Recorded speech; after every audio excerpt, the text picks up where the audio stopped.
வணக்கம் ஜோதிட நண்பர்களே. ஏற்கனவே ராசியை பற்றின முழு விவரங்களையும் பார்த்தாச்சு. அதாவது ஒவ்வொரு ராசிக்குமே என்ன மாதிரியான குணாதிசயங்கள் இருக்கும், எந்த மாதிரியான வாழ்க்கை அமைப்பு இருக்கும், என்ன மாதிரியான உறவு முறைகள் இருக்கும் அப்படின்னு விளக்கமாகவே பார்த்தாச்சு. அதே போல் லக்ன விவரங்களையும் பார்த்தாச்சு. ராசி அமைப்பை போலவே லக்னத்திற்கும் ஒவ்வொரு விஷயங்களும் எப்படி இருக்கும் அப்படின்னு தனித்தனியாகவே சொல்லியிருக்கும். பார்க்காதவங்க டிஸ்கிரிப்ஷனில் லிங்க் இருக்கும், செக் பண்ணி பாருங்கள். இனி ராசி மற்றும் லக்னம் இது ரெண்டும் சேர்ந்த அமைப்பு எப்படி இருக்கும் அப்படிங்கிறத பற்றி பார்க்க போகிறோம். ஒரு குறிப்பிட்ட லக்னம் மற்றும் ராசியாக ஒரு மனிதருக்கு அமைந்து வரும் பொழுது அவங்களுக்கு என்ன மாதிரியான விஷயங்கள் இருக்கும் அப்படிங்கிறத பற்றி சில விளக்கங்களை ஜோதிடத்தில் பொதுவாக சொல்ல முடியும். இனி அந்த விஷயங்களை பற்றி தொடர்ச்சியாக பார்க்கலாம். பதிவை பார்க்குறதுக்கு முன்னாடி ஒரு சில விஷயங்களை கவனத்தில் வச்சுக்கோங்க. எப்பவும் சொல்லக்கூடிய விஷயங்கள் தான், இங்கு சொல்லக்கூடிய விஷயங்கள் முழுமையாக உங்களுக்கு பொருந்தணுங்கிற அவசியம் கிடையாது. ஏன்னா ஒரு மனிதனை பற்றி அவங்களுடைய சுய ஜாதகம் மட்டும்தான் முழுமையான விஷயங்களை சொல்ல முடியும். மற்ற விஷயங்கள் எல்லாமே ஒரு பொதுவான அமைப்பு கொண்டது தான். இங்கு சொல்லக்கூடிய விஷயங்களை நீங்கள் கிராஸ் பண்ணி வருவீங்க. உங்களுடைய வாழ்க்கையில் சில அனுபவங்களாகவும் உணர்வுபூர்வமான விஷயங்களாகவும் பெற முடியும். அதே போல் ராசி முக்கியமாக இல்லை லக்னம் முக்கியமாக அப்படின்னாலும் குழப்பிக்க வேண்டாம். ராசி லக்னம் அப்படிங்கிறதெல்லாம் பார்த்திங்கன்னா ஒரு சில ஐடென்டிட்டி மட்டும்தான். ஜோதிட பலன்கள் எடுக்கிறதுக்காக பொதுவாக தெரிஞ்சிக்க வேண்டிய சில விஷயங்கள் அவ்வளோதான். மற்றபடி 9 கிரகங்கள் 12 கட்டம் 27 நட்சத்திரங்கள் கொண்ட ஒரு அமைப்பு தான் நமக்கு முழுமையாக முக்கியம். அதுதான் ஒவ்வொரு செகண்டும் நமக்கு தேவையான எல்லா விஷயங்களையும் தீர்மானிக்கிறது. அதனால் ராசி முக்கியமாக இல்லை லக்னம் முக்கியமாக அப்படின்னாலும் குழப்பிக்காதீங்க. நம்ம யாருன்னு கேட்டால் நம்மளுடைய பேரை எப்படி ஒரு அடையாளமாக சொல்கிறோமோ அந்த மாதிரி தான் நம்மளுடைய சுய ஜாதகத்திற்கு அடையாளமாக இந்த ராசியும் லக்னமும் அமைந்து வருது. மற்றபடி இங்கே எல்லாமே முக்கியம் அப்படிங்கிறத மனசில் வச்சுக்கோங்க.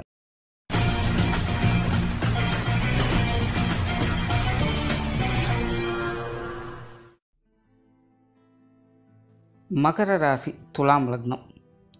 இந்த மகர ராசி துலாம் லக்னத்தில் பிறந்தவர்களை சுக வாழ்க்கைக்காக இயங்கக்கூடியவர்கள் அப்படின்னு சொல்லலாம், அல்லது சுக வாழ்க்கையை விரும்பக்கூடியவர்கள் அப்படின்னு சொல்லலாம். அதாவது எப்போவுமே தன்னை ஒரு கம்ஃபர்ட் ஜோன்லேயே வச்சுக்கணும்னு ஆசைப்படுவாங்க.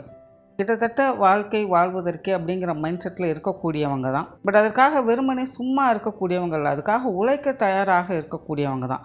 பட் என்னென்னா ஹார்ட் ஒர்க் அப்படிங்கிறது இவங்க மேக்ஸிமம் ப்ரிஃபர் பண்ண மாட்டாங்க. அதுக்காக ஸ்மார்ட் ஒர்க் அப்படிங்கிறதும் இவங்க ப்ரிஃபர் பண்ண மாட்டாங்க. ஒரு அளவான அமைப்போடு ரிஸ்க் இல்லாமல் இயல்பான நிலையில் ஃப்ரீயாக ஒரு ஒர்க் இருந்தால் போதும் அப்படிங்கிற மாதிரி தான் இவங்க எல்லா விஷயங்களுமே ஈடுபடுவாங்க. ஸோ ரொம்ப ரிஸ்க் எடுக்கிறதும் உங்களுக்கு பிடிக்காது, லேசினஸாக இருக்கிறதும் உங்களுக்கு பிடிக்காது.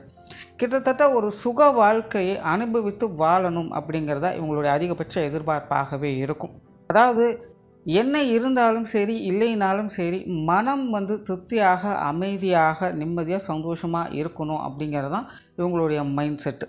ஸோ அது சார்ந்த விஷயங்களில் இவங்க அதிக ஈடுபாடுகளை காட்டக்கூடியவங்களாக இருப்பாங்க. அதற்கு எந்த அளவுக்கு இன்புட் கொடுக்கணும்னு இருக்கோ அந்த அளவுக்கு இன்புட் கொடுக்க தயாராக இருக்கக்கூடியவங்க. குறிப்பாக இந்த மகர ராசி துலாம் லக்னத்தில் பிறந்தவங்க தொழில் வேலை உத்தியோக ரீதியாக ஒரு சுக வாழ்க்கையை அனுபவிக்கக்கூடியவர்கள் அப்படின்னு சொல்லலாம். நார்மலாகவே இந்த மகர ராசி துலாம் லக்னத்தில் பிறந்தவங்கலாம் பார்த்தீங்கன்னா சுயத்தொழில் மேலே ஆர்வம் அதிகமாக இருக்கும். எப்போவுமே வேலைன்னு வேலையிலே மூழ்கியே இருப்பாங்க. பட் அந்த வேலை சார்ந்த விஷயங்களில் அவங்களுக்கு சந்தோஷத்தை அதிகம் ஏற்படுத்தும்.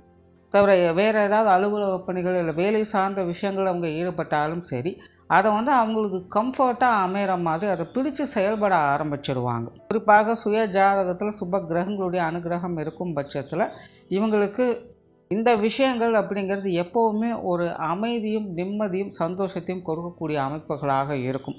பட் அதுவே நெகட்டிவ் கிரகங்களுடைய தொடர்புகள் ஏற்பட்டுடுச்சு அப்படின்னா இது சார்ந்த விஷயங்களுக்காக இயங்கக்கூடியவங்களாக அவங்க மாறிடுவாங்க. அது சார்ந்த விஷயங்களில் அவங்களுக்கு முயற்சிகள் அதிகமாக இருக்கும். பட் அது என்ன ஃபுல்ஃபில் ஆக மாட்டேங்குது, நம்ம இவ்வளோ கஷ்டப்படுறோம் பட் நம்ம நினச்ச மாதிரி ஒரு வேலை அமைய மாட்டேங்குதே அப்படிங்கிற மாதிரி ஃபீல் பண்ணக்கூடிய அமைப்புகளை இது ஏற்படுத்தும்.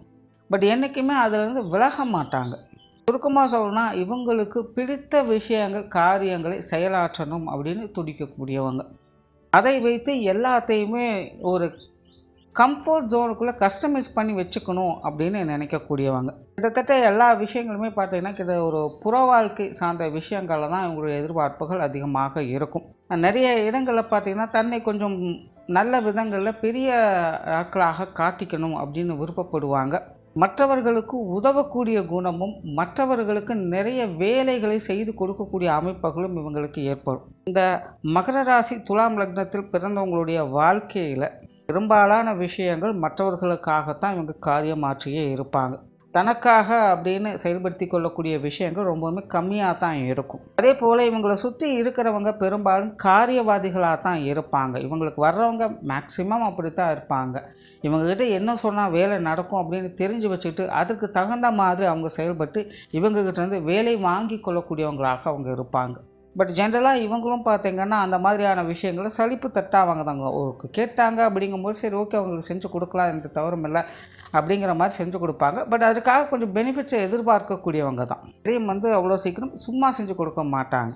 ஆற்றுல போட்டாலும் அளந்து தான் போடணும் அப்படிங்கிறத தெரிஞ்சு ஒரு பிஸ்னஸ் மைண்டோடு தான் எல்லா விஷயங்களுமே செஞ்சு கொடுப்பாங்க.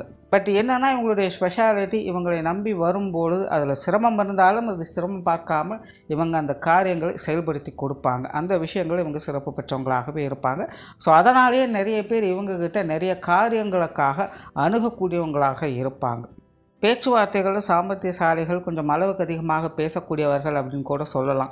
கோப உணர்வு அப்படிங்கிறது கொஞ்சம் உண்டு. பட் இருந்தாலும் அது பெரிய அளவில் வெளிக்காட்டிக்க மாட்டாங்க. சாமர்த்தியமாக சமாளிப்பு திறன் அப்படிங்கிறது உண்டு.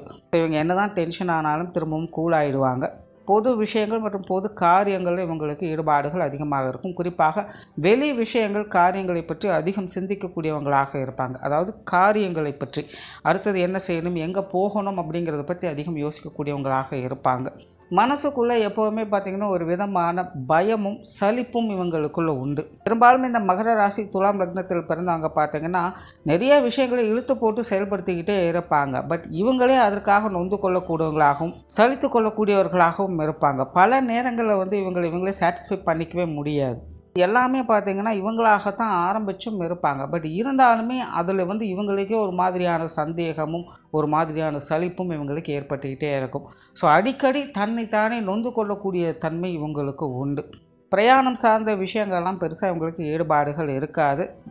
காரியங்களை கஸ்டமைஸ் பண்ணி செய்யக்கூடியவங்க. 10 வேலையை ஒரே நேரத்தில் கொடுத்தாலும் கூட அதை எப்படி ஆர்டர் பண்ணி பண்ணணும் அப்படிங்கிறது இவங்களுக்கு கிளியராக தெரியும். ஸோ காரியத்தில் தெளிவாக செயல்படக்கூடியவங்களாக இருப்பாங்க. அதிர்ஷ்டம் சார்ந்த விஷயங்கள்லாம் பெருசாக இவங்களுக்கு நம்பிக்கை இருக்காது. பணம் சார்ந்த விஷயங்களில் அதிக ஆர்வம் இவங்களுக்கு இருக்கும். விரயங்கள், செலவுகள் போன்ற விஷயங்களில் கணக்கு வைத்து செயல்படக்கூடியவங்களாக இருப்பாங்க. அவ்வளவு சீக்கிரம் எந்த ஒரு காரியத்துக்காகவும் இவங்க தேவையில்லாமல் செலவு செஞ்சிட மாட்டாங்க. தொழில், வேலை, உத்தியோகம் சார்ந்த விஷயங்கள் பெரும்பாலும் இவங்களுக்கு ஒரு சாதகமான அமைப்புகளை தான் ஏற்படுத்தும். ஒரு கம்ஃபர்ட் ஜோன்லேயே எப்போவுமே தன்னுடைய தொழில், வேலை, உத்தியோகத்தை அமைத்து கொள்ளக்கூடியவங்க. தன்னுடைய தேவை என்ன அப்படிங்கிறத புரிஞ்சு அதுக்கு தகுந்த மாதிரியான ஃபீல்டில் வேலை செய்யக்கூடியவங்க. தனக்கு என்ன நல்லா சூட் ஆகும் அப்படிங்கிறத புரிஞ்சு அதை டெவலப் பண்ணக்கூடிய அமைப்புகள் அவங்களுக்கு உண்டு. குறிப்பாக கஸ்டமர் சர்வீஸ் ஓரியன்டான விஷயங்களில் இவங்களுக்கு ஈடுபாடுகள் அதிகமாக இருக்கும். நிறைய விஷயங்களை நிறைய பேரை கன்வின்ஸ் பண்ணிடுவாங்க. அது சுயதொழில் செய்கிறவங்களுக்காகட்டும் இல்லை வேலை செய்யக்கூடிய இடங்களாகட்டும் உடன் இருப்பவங்களை எந்த அளவுக்கு பேசி கன்வின்ஸ் பண்ண முடியுமோ அந்த அளவுக்கு ஈஸியாக கன்வின்ஸ் பண்ணி தன்னுடைய காரியத்தை சாதித்து கொள்ளக்கூடியவங்க. ஸோ தொழில், வேலை, உத்தியோகம் சார்ந்த விஷயங்களில் ஒரு விதமான சாமர்த்தியத்தனம் அப்படிங்கிறது இவங்களுக்கு உண்டு. சுய ஜாதகத்தில் சுப கிரகங்களுடைய அனுகிரகம் பெற்றிருக்கும் பட்சத்தில் இவங்களுடைய தொழில், வேலை, உத்தியோக ரீதியான விஷயங்கள் பேரும் புகழோட சந்தோஷமான அனுபவித்து வாழக்கூடிய அமைப்புகளை இவங்களுக்கு ஏற்படுத்தி கொடுக்கும். ஏன்னா இவங்க அதிகமாக கம்ஃபர்ட் எதிர்பார்க்குறதே பார்த்திங்கன்னா தொழில், வேலை, உத்தியோகம் சார்ந்த விஷயங்கள் தான். ஸோ சுப கிரகங்களுடைய அனுகிரகம் இருந்ததுன்னா அந்த விஷயங்களே பார்த்திங்கன்னா இவங்களுக்கு ஃபுல்ஃபில் ஆகும். பட் அதுவே நெகட்டிவ் கிரகங்களுடைய ஆதிக்கம் இருந்தது அப்படின்னா அது சார்ந்த விஷயங்கள்லாம் பார்த்திங்கன்னா தன்னுடைய வாழ்க்கையில் அதிக எஃபர்ட் போட்டுட்ருப்பாங்க. பட் லைஃப் பார்த்திங்கன்னா ரொம்பவுமே ஒரு ஸ்லோ மூமெண்ட் மற்றும் டெவலப்மெண்ட்டாக அது அவங்களுக்கு அமையும். மற்றபடி ஜென்ரலாகவே இந்த தொழில், வேலை, உத்தியோகம் சார்ந்த விஷயங்களில் இவங்களுக்கான அடிப்படை தேவைகளாவது ஏதோ ஒரு வகையில் இவங்களுக்கு பூர்த்தி ஆகிட்டே இருக்கும்.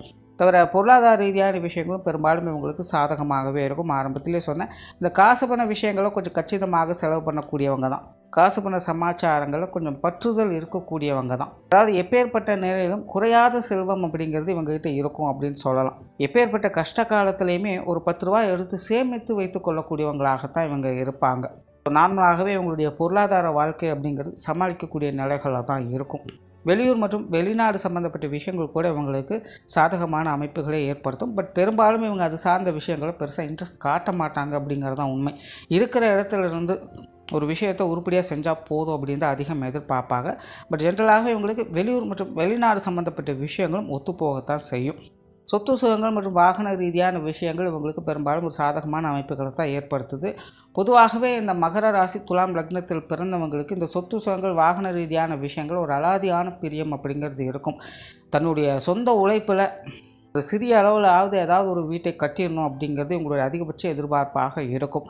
ஸோ இந்த மகர ராசி துலாம் லக்னத்தில் பிறந்தவங்களுடைய வாழ்க்கையில் அவங்களுடைய பெயரில் சிறிய அளவிலாவது ஒரு அசட் அப்படிங்கிறது கண்டிப்பாக கிடைக்கும்.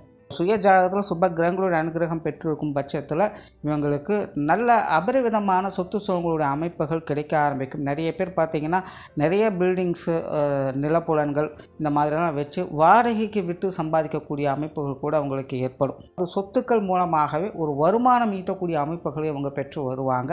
ஒருவேளை அசுப கிரகங்களுடைய சேர்க்கை ஏற்பட்டாலும் கூட இந்த சொத்து சுகங்களுடைய அமைப்பு அப்படிங்கிறது ஏதாவது ஒரு வகையில் உங்களுக்கு ஃபுல்ஃபில் ஆகிடும். அதாவது அடிக்கடி இடம் மாறிக்கிட்டே இருப்பாங்க. பட் இருந்தாலும் இவங்க போகக்கூடிய இடங்களால் இவங்க சந்தோஷம் பெறக்கூடிய அமைப்புகள் இருக்கும். பரவாயில்ல, இடம் மாறி வந்தோம், இந்த இடத்துக்கு வந்ததுக்கப்புறம் எல்லாமே கொஞ்சம் நல்லா தான் இருக்குது அப்படின்னு நினைக்கிற மாதிரியான இடங்களுக்கு அவங்க போகக்கூடியவங்களாக இருப்பாங்க. ஜென்ரலாகவே சொத்துக்கள் வாகன ரீதியான விஷயங்கள் அவங்களுக்கு பெரும்பாலும் சூட் ஆகக்கூடிய அமைப்புகளில் தான் இருக்குது. குடும்ப விஷயங்கள் காரியங்கள் இவங்களுக்கு பெரும்பாலும் சாதகமான அமைப்புகளை தான் ஏற்படுத்தும். பெரும்பாலும் குடும்ப விஷயங்கள் காரியங்கள் அதிக ஈடுபாடுகளை காட்டக்கூடியவங்க. குறிப்பாக குடும்ப தேவைகளை பூர்த்தி செய்யக்கூடியவங்களாக இருப்பாங்க. குடும்பத்துக்கு என்னென்ன தேவை அப்படிங்கிறத முன்கூட்டியே தெரிஞ்சுக்கிட்டு அது வாங்கி கொடுக்கக்கூடியவங்களாக இருப்பாங்க. குடும்ப உறுப்பினர்களுடைய தேவைகள் என்ன அப்படிங்கிறத புரிஞ்சுட்டு அதை முன்கூட்டியே வாங்கி கொடுக்கக்கூடிய தன்மைகள் இவங்களுக்கு இயற்கையாகவே இருக்கும். ஒரு வீட்டில் என்னென்ன இருந்தால் நல்லா இருக்கும், ஒருத்தருக்கு என்ன இப்போ தேவைப்படுது அப்படிங்கிறதெல்லாம் இயற்கையாகவே அவங்களுக்கு புரியும். அது சார்ந்த விஷயங்கள் அவங்க அதிக ஈடுபாடுகளை காட்டுவாங்க. ஸோ குடும்ப விஷயங்கள் காரியங்கள் எப்போவுமே பொறுப்புணர்ந்து செயல்படக்கூடியவங்களாகத்தான் இருப்பாங்க. குடும்ப உறவுகள் சம்பந்தப்பட்ட விஷயங்களுக்கு கூட ஈடுபாடுகள் இருக்கும். அவங்க வகையிலும் ஒரு கணிசமான ஆதரவை பெறக்கூடிய அமைப்பை பெற்றவங்களாகத்தான் இருப்பாங்க. பெற்றோர்கள் சார்ந்த விஷயங்கள் குறிப்பாக இவங்களுக்கு பெற்றோர்கள் மேலே ஒரு அளவு கடந்த பாசம், பிரியம், மரியாதை அப்படிங்கிறது இருக்கத்தான் செய்யும். அதுலேயும் குறிப்பாக அம்மா சம்பந்தப்பட்ட விஷயங்கள் அதிக ஈடுபாடுகளை காட்டக்கூடியவங்களாக தான் இருப்பாங்க. இயற்கையாகவே அம்மாவுக்காக நிறைய வேலைகளை செய்யக்கூடிய அமைப்புகள் உண்டு. அம்மா அப்படி தான், மொத்த உலகமுமே அவங்க தான் அப்படின்னு சொல்லக்கூடியவங்களாக இருப்பாங்க. இயற்கையாகவே அம்மா பிரியர் அப்படின்னு கூட இவங்களை சொல்லலாம். அந்த அளவுக்கு இந்த மகர ராசி துலாம் லக்னத்தில் பிறந்தவங்களுடைய தாய்க்கும் இவங்களுக்கும் பாச பிணைப்பு அப்படிங்கிறது அதிகமாக இருக்கும். பட் பெற்றோரோட அமைப்பை பொறுத்த வரைக்கும் இங்கே சுய ஜாதகத்தில் சுப கிரகங்களுடைய அனுகிரகம் அப்படிங்கிறது முக்கியமாக தேவை. அப்படி இருக்கும் பட்சத்தில் பெற்றோர்கள் வகையில் சுக வாழ்க்கையை பெறக்கூடிய அமைப்புகள் இவங்களுக்கு உண்டு. பட் ஒரு வேளை நெகட்டிவான கிரகங்களுடைய அமைப்பு ஏற்பட்டுடுச்சு அப்படின்னா பெற்றோர்களுடைய பாசத்திற்காக ஏங்க வைக்கும். வாழ்க்கையில் எல்லாமே இருக்கும். சிலரெல்லாம் பார்த்திங்கன்னா பெற்றோர்களை விட்டு தனிச்சே இருப்பாங்க, அல்லது பெற்றோர்கள் இல்லாமல் வாழக்கூடிய அமைப்புகள் கூட இதெல்லாம் ஏற்படுத்தும். ஒரு சிலருக்கெல்லாம் பார்த்திங்கன்னா சுய ஜாதகத்தில் பாசிட்டிவ் நெகட்டிவ் 2 கிரகங்களுடைய அமைப்புகளுமே ஏற்படும். ஸோ அந்த மாதிரியான நபர்களுக்கெல்லாம் பார்த்திங்கன்னா பெற்றோர்கள் வகையில் சின்ன சின்ன மனஸ்தாபங்களையும் பார்த்துட்டு வருவாங்க. பட் அதே நேரம் பெற்றோர்களை விட்டு கொடுக்காதவர்களாகவும் இருப்பாங்க. அதாவது மோசம் செய்யக்கூடிய பெற்றோர்களாக இருந்தாலும் கூட அவர்களை அரவணைக்கக்கூடிய பக்குவம் அப்படிங்கிறது இவங்களுக்கு உண்டு.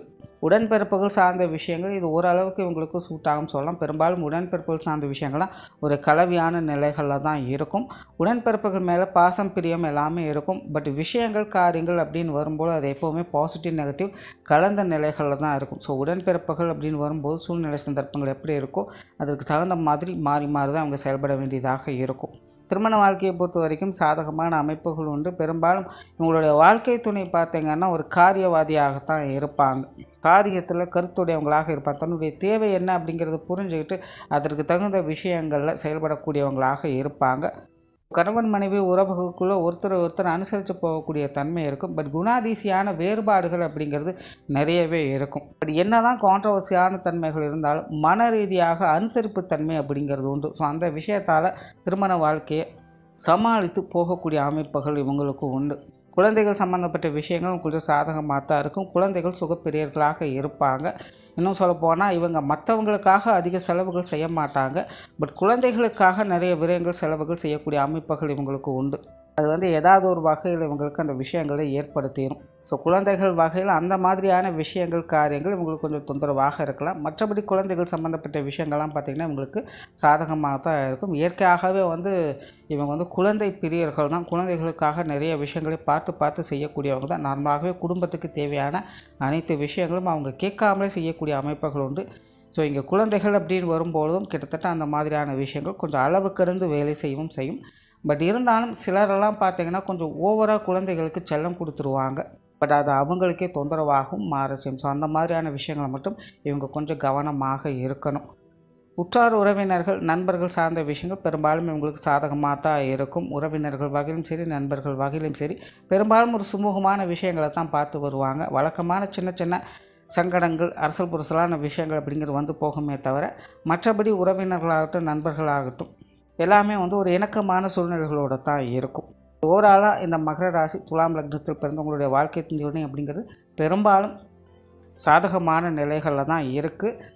சுய ஜாதகத்தில் சுப கிரகங்களுடைய அனுகிரகம் பெற்றிருக்கும் பட்சத்தில் இவங்களுடைய வாழ்க்கை மன நிம்மதியோடு செல்லும் அப்படின்னே சொல்லலாம். ஸோ எப்பேற்பட்ட சூழ்நிலையிலும் கூட திரும்பவும் அந்த மன நிம்மதியை பெறக்கூடிய அமைப்புகள் அவங்களுக்கு உருவாகும். அப்படி இல்லாத பட்சத்தில் அந்த மன நிம்மதிக்காகவும் சந்தோஷத்துக்காகவும் இயங்கக்கூடியவர்களாகவும் அதற்காக போராடக்கூடியவர்களாகவும் இவங்களுடைய வாழ்க்கை நிலையானது அமையும். நன்றி, வணக்கம், வாழ்க வளமுடன்.